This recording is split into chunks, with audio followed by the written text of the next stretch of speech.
Let's take you to space. Cassini, the American Space Agency's probe, has begun the final phase of its mission to Saturn. The satellite has been on its journey for 2 decades, but has now begun a series of ultra-close passes through the planet's upper atmosphere. Scientists know they are taking a risk, but they're hoping it will reveal more about the chemical makeup and internal structure of the planet. With me is Cruddas, a space journalist and expert in astrophysics. I'm getting told off Cassini. I've heard it different ways.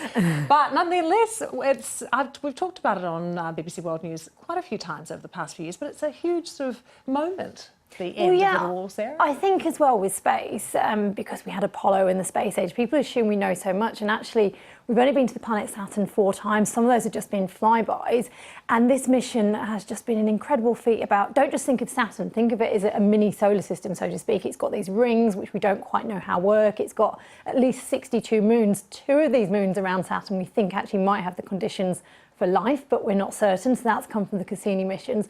And now, towards the end of its mission, because it has to be crashed into the gas planet because we can't risk contaminating those possible life-habiting moons, we're now going to get closer to Saturn than we've ever been before to understand more about its atmosphere, its conditions, its rings, how the push and pull, the tug of some of the tiny moons around Saturn might actually affect the way the rings work, whether the rings could eventually turn into a new moon. We've already, during the Cassini mission, seen a moon be born around Saturn, which is just incredible. So it's another step forward in putting together the pieces of the jigsaw puzzle of why our own solar system exists, why our own planet exists, and also why life might exist. So Cassini has been a success then? Oh, huge success. I mean, this mission wasn't meant to last as long. It launched in 1997, so you can imagine how old the technology is.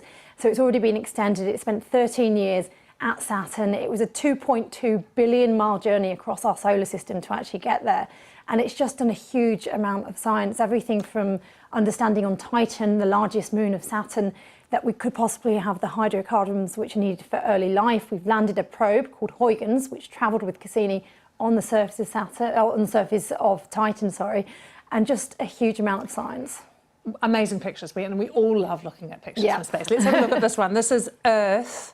From Saturn. I think, isn't it beautiful? With that tiny, tiny pale blue dot, and I think one of the things which is so inspirational about space is not just the images we get, but being able to turn these space probe cameras back and look at our own home planet. And I just think that's absolutely incredible in terms of understanding more about our own place in the universe, and that everything we know and everything that exists is literally on that tiny pale blue dot.